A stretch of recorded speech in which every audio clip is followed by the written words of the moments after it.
Hey everyone, welcome back to my crop talk here on YouTube channel. I am Manshi once again with you। और आज मैं आप लोगों के साथ डिस्कस करने वाली हूँ comparison of Streptococcus and staphylococcus, क्योंकि बहुत ज़्यादा स्टूडेंट्स इसमें कंफ्यूज रहते हैं कि क्या हैं दोनों के दोनों। तो पहले एक बेसिकली आपको बताती हूँ कि कुछ सिमिलरिटीज़ भी होती हैं इनमें, ठीक है, और कुछ डिफरेंस भी होते हैं। तो जो हमारा पहले कौन सा है, स्टेफाइलोकोकस एंड स्ट्रेप्टोकोकस, दोनों ही क्या है, बैक्टीरिया हैं, ठीक है। क्या है हमारे, दोनों ही बैक्टीरिया के ग्रुप हैं। देन दोनों ही क्या हैं, ग्राम पॉजिटिव बैक्टीरिया हैं, ठीक है। जो एक कन्फ्यूज़न आता है, आपको पता है इसमें कोकस कोकस लग रहा है, तो दोनों ही कौन से टाइप के बैक्टीरिया हैं, कोकस हैं, यानी कि स्फेरिकल शेप के होंगे, ठीक है। लेकिन जो इनका ऑर्डर है, स्पेशली मैं बात करूँ स्टेफाइलोकोकस की, तो स्टेफाइलोकोकस का जो ऑर्डर होता है वो क्या होता है, बेसिलेलिस होता है, और क्लास क्या है, बेसिलाई है। तो बहुत सारे स्टूडेंट कंफ्यूज हो जाते हैं कहीं ये रोड शेप का बैक्टीरिया तो नहीं है, क्योंकि रोड शेप वाले बेसिलाई होते हैं। तो ऐसा नहीं है, ये क्या है, स्फेरिकल शेप का ही है। और ये जो स्टेफाइलोकोकस होते हैं, कैसे होता है, फैकल्टेटिव एनारोब होते हैं, मतलब ये ऑक्सीजन की प्रेजेंट एंड एब्सेंस दोनों में ही क्या कर पाएंगे, ग्रो कर पाएंगे। अब मैं स्ट्रेप्टोकोकस की मैं बात करूँ तो ये भी ग्राम पॉजिटिव है बैक्टीरिया है, ठीक है। इस जो इसका स्पेशलाइजेशन है वो क्या है, इसका ऑर्डर क्या है, मतलब इसका लैक्टोबैसिलस है। और इसमें जो डिवीज़न होता है, ठीक है, वो क्या हो जाता है, सिंगल एक्सिस में होता है, जबकि जो स्ट्रेप्टोकोकस का डिवीज़न होता है वो मल्टीपल एक्सिस में होता है। क्यों होता है वो जब हम कंपैरिजन के बारे में डिस्कस करेंगे तब आपको बताऊंगी। अब इनके कंपैरिजन की बात करें तो सबसे पहले अरेंजमेंट कि कैसा होता है। तो जो हमारे स्ट्रेप्टोकोकस होते हैं, ये ग्रेप का जैसे बंच होता है ना, मतलब ग्रेप्स का जो गुच्छा होता है पूरा, उसकी जैसी स्ट्रक्चर बनाती हैं।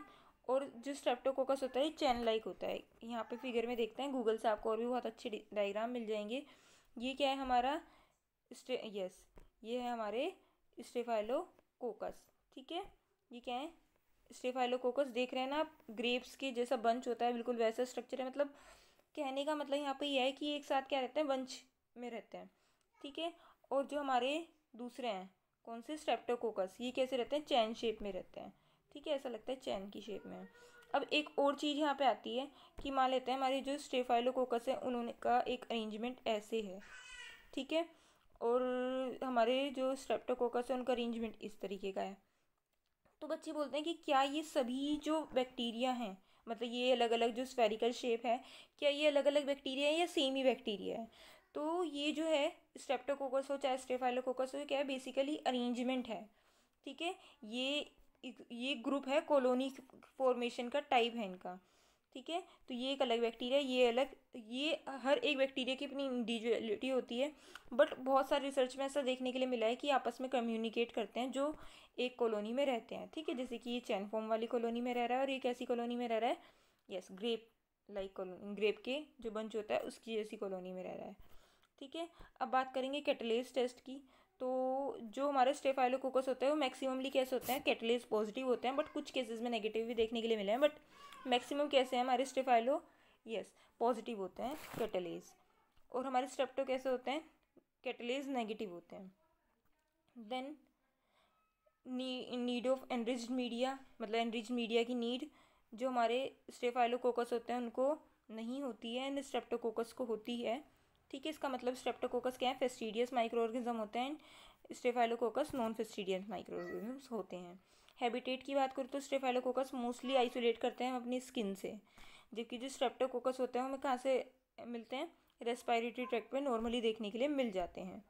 उसके बाद आता है हीमोलाइसिस की बात करें तो स्टेफाइलोकोकस का कोई भी हीमोलाइसिस नहीं मिलता है, कभी कभी बीटा हीमोलाइसिस ये दिखा देता है।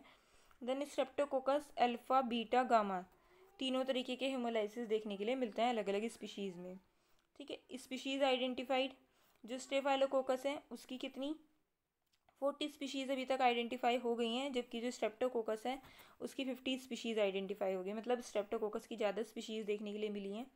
देन कॉलोनीज़, जो मैक्सिमम मेंबर हैं, मतलब जैसे कि मैं बात करूँ स्टेफाइलोकोकस ओरियस की मैं बात करूँ, ठीक है, जिसके बारे में सबसे ज़्यादा पढ़ते हैं हम, ठीक है। अगर हम स्टेफाइलोकोकस के बारे में जब भी पढ़ते हैं तो वो मेनली कैसी कॉलोनी प्रोड्यूस करता है, गोल्डन येलो कलर की कॉलोनीज प्रोड्यूस करता है कल्चर मीडियम पे, ठीक है।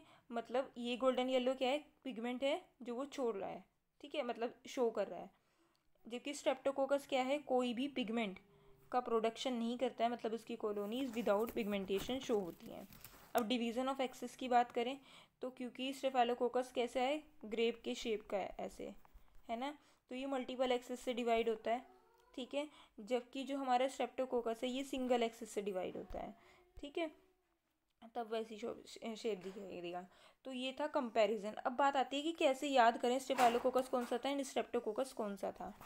तो इसको ऐसे याद करते हैं, स्टेफाइलोकोकस, फाइलो मीन्स फैला हुआ है, यानी कि ज़्यादा फैला हुआ है ना। ये वर्ड का मीनिंग नहीं है, मैं ऐसे बोल रही हूँ कि अगर आप हिंदी में ऐसे देखें, फाइलो मतलब फैला हुआ टाइप से है, ठीक है, तो आप इस तरीके से याद कर सकते हैं। सिर्फ याद करने के लिए मैं बता रही हूँ, इस वर्ड का रियल मतलब ये नहीं होता है। बस इस तरीके से आप याद कर सकते हैं। स्ट्रेप्टोकोकस जो बचा हुआ है वो चैन शेप में होगा।